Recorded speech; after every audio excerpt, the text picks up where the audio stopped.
ngomong-ngomong soal lambung nih, di samping kita sudah ada dokter ganteng, ahli dari lambung, Profesor Ari Fahrial Syam penyakit dalam. Penyakit dalam. Wow. Nah, Prof, ini di depan kita sudah ada makanan-makanan nih, Dok. Kita dalam segmen tahukah Anda makanan-makanan ini dapat meningkatkan asam lambung Anda. Nah, kita mulai dari ujung dulu ya. Jadi tapi begini, sebelum mulai saya mau sampaikan dulu kalau lambung kita sehat tidak ada masalah makan ini. Itu dia yang penting dulu. Tapi kalau berlebih-lebihan bisa jadi masalah. Nah, itu dia. Tapi emang betul ya, segala sesuatu yang berlebihan itu tidak baik ya, Dok ya. Nah, kita akan mulai dari sini dulu nih kayaknya. Jadi gini, kalau pasien-pasien saya ini datang berobat karena sakit mah, makanya saya bilang selalu kita mesti menghindarin asam-asam dan pedas-pedas. Pedas-pedas. Ya, asam. Nah, kita juga mesti tahu nih kira-kira apa sih makanan yang merangsang produksi asam lambung kita. Ini kopi. Nah, waduh, kopi ini kedapatan saya ini, Dok. Kayaknya ini saya nggak bisa. Jadi kalau kebetulan lagi ada beberapa pasien-pasien yang memang sensitif sekali ketika dia minum kopi apalagi terlalu pekat itu asam lambungnya jadi naik. Kambuh itu mahnya bisa jadi kambuh. Dok, kalau saya minum kopi jantung saya yang betul, takikardi bisa karena kafeinnya. Coba yang dekaf yang nggak pakai kafein mungkin nggak jantung nggak berdebar-debar. Oke, baik. Tapi tergantung minumnya masih apa itu. Itu yang bikin jantung berdebar ya. Ini dokter kayak spesialis luar dalam nih kayaknya, Dok. Hebat. Oke. Selanjutnya, Ya tadi kita udah ketemu asam. Nah, asin ya. Asin itu juga bisa meningkatkan asam lambung. Asin ya. Jadi makanan-makanan gitu ya, betul. Dok. Sekali lagi kalau kita sehat silakan nggak apa-apa nggak masalah, ya kan. Tapi kalau kita lagi kebetulan ada masalah, yang asin-asin itu bisa meningkatkan asam lambung kita. Gitu. Selanjutnya selain ya kan, kopi, asam-asam, asin, pedas-pedas. Nah, pedas itu sekali lagi kalau kita sehat nggak ada masalah makan yang pedas.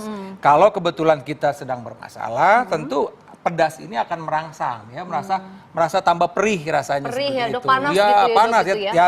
Kan apalagi nih kalau misalnya pakai cabai rawit segala macam. Nah, ini juga bisa berpengaruh. Jadi selalu saya bilang asam-asam ya kan, pedas-pedas, ya asam tentu termasuk juga jeruk yang terlalu asam juga menjadi masalah. Jeruk minuman juga termasuk Kalau ya, Dok kita sekali lagi kalau kita sehat nggak ada masalah, ya kan kita sehat silakan minum, abisin juga nggak apa-apa. Oke, ya kan.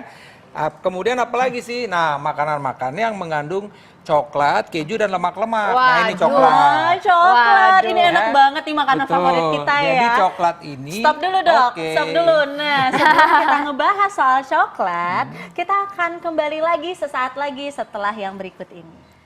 Ya, kita masih dalam segmen Tahukah Anda. Nah, ini Dok, kita kembali lagi soal makanan-makanan yang bisa meningkatkan asam lambung nih. Ya kan?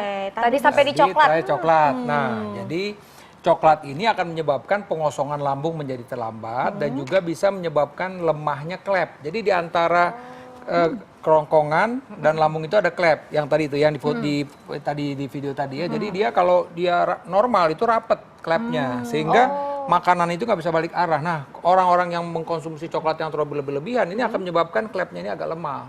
Oh gitu. Lemah. Jadi tapi intinya berlebihan loh. Kalau makan satu dua nggak masalah. Ya, satu dua nggak masalah. Satu dua nggak apa-apa, Dok. Ya kan? Oke.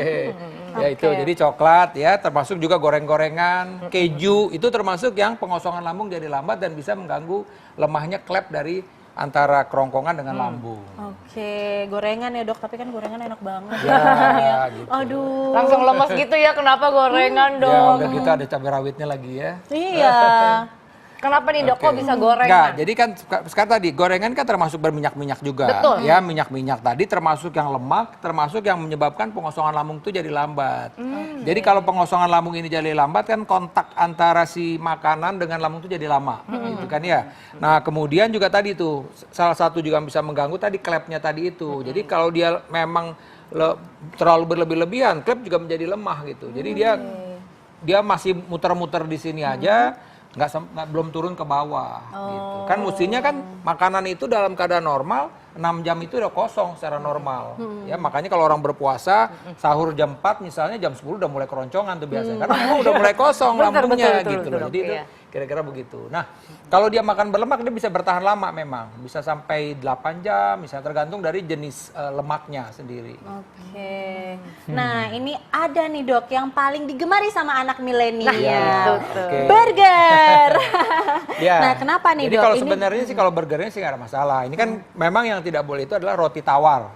Ya, roti tawar itu kan tadi misalnya raginya. Iya. Raginya itu kan menjadi gasnya berlebih-lebihan. Jadi pada orang-orang itu ada tipenya tipe sakit lambung yang memang gasnya berlebih-lebihan. Dia biasanya kembung, begah, cepat kenyang, ya mual. Nah, kalau dia ini terlalu yang berlebihan maka menambah lagi tuh gas yang dalam itu. Jadi tambah mual dia. Oh, gitu. Nah, cuman di sini mungkin ada daging merah. Nah, daging merah ini yang tadi saya bilang termasuk konten lemak tadi yang bisa menyebabkan pengosongan lambung jadi lambat tadi itu. Tapi sekali lagi kalau kita normal nggak apa-apa.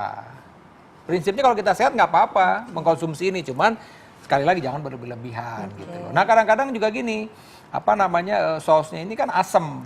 Nah, itu lagi apalagi kan kayak begini, aduh tambah lagi cabai kan Iya. saus cabenya. Waduh. Jadi udah lengkap tuh, udah ada yang lemaknya juga melambat, udah gitu ada asemnya, tambah lagi ada cabenya, udah. Kalau dia memang ada masalah dengan lambungnya ya udah pasti ada kemungkinan dia kambuh kira-kira begitu. Oh gitu. Nah ini kan tadi kan makanan nih Dok Iya. yang asam lambung berlebihan nih Iya. Dok ya.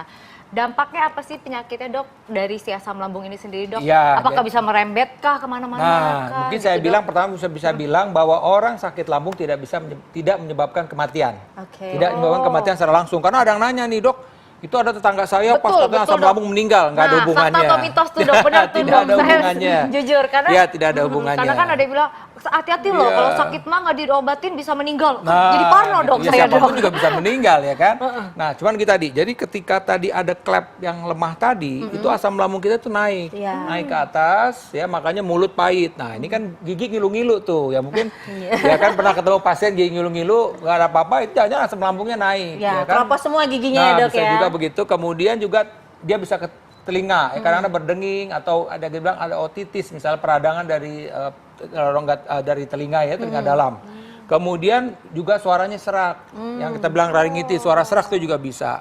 Dan juga bisa uapnya itu atau mungkin juga refluksnya itu bisa ke paru-paru. Dia batuk-batuk nggak baik-baik pasiennya begitu. Dan kalau nanti di dada ini dia rasa panas, darah seperti terbakar.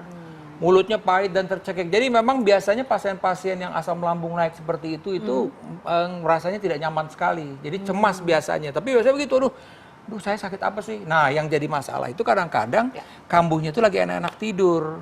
Karena kan tidur itu kadang-kadang kita mungkin bantal lewat akhirnya jadi flat kan. Nah, Iya. pada flat ini kan dengan gaya gravitasi dia balik arah. Nah, itu pasien-pasien itu yang memang bermasalah benar itu yang kita bilang kualitas hidupnya jadi terganggu. Kenapa? Karena tiap malam tuh bisa bangun dia karena asam lambung balik arah itu. Jadi itu tadi tidak menyebabkan kematian secara langsung tapi mengganggu kualitas hidup orang yang menderita sakit penyakit asam lambung ini. Wow, nah Gitu. Dok, ini jadi kan semua ini boleh dimakan, boleh Iya. dikonsumsi jika kita sehat nih Betul. Dok. Tapi gimana nih Dok, kalau misalnya sudah ada penyakit lambung, Iya. apakah boleh tetap menyantap makanan yang enak-enak ini? Gimana tipsnya Dok? Tipsnya Jadi dong. pertama sakit lambung itu sekali lagi saya bilang bahwa sakit lambung itu bisa diobatin. Oke. Ya, bisa disembuhkan dengan ada obat. Jadi kadang-kadang bisa kita obat sekitar 2 bulan. Sembuh, bisa sembuh. Tapi memang kadang-kadang begini, dia suka lupa. Misalnya oke lah dia nyicipin sambal tapi nyicipinnya itu 2 sendok misalnya. Kan problem jadinya ya kan. Kemudian tadi udah nih pedes-pedes begini, oke makannya nanti buahnya itu nanas. Jadi kayak nanas, duren, nangka itu termasuk yang harus dihindarin. Oke. Untuk orang yang sakit mah. Udah gitu minumnya jeruk asam lagi. Masih belum puas lagi ngopi lagi pahit. Nah, ini dia nih kalau udah begitu udah bisa. Jadi artinya kita mesti ngatur bagaimana makanan-makanan ini, tapi sekali lagi setelah kita sembuh sakit mahnya. Oke, berarti kalau dalam kondisi mah nggak boleh ya Dok ya? Kalau lagi akut jangan. Ya, kalau udah sembuh silakan, Oke. tapi mesti jangan berlebihan. Luar biasa, terima kasih dokter. Oke Semoga deh. ini bermanfaat Terima kasih, juga Dok. untuk mirsa di rumah dan juga jangan lupa untuk saksikan terus Ayo Hidup Sehat setiap hari Senin sampai Jumat jam 1 sampai jam 2 siang yang pasti hanya di TV One. Nah, jika Anda melewatkan tayangan kali ini, Anda tetap bisa melihat di laman viva.co.id. Saya Dr. Tengku Anissa, Saya Kristal Oshani. Indonesia, Ayo Hidup Sehat.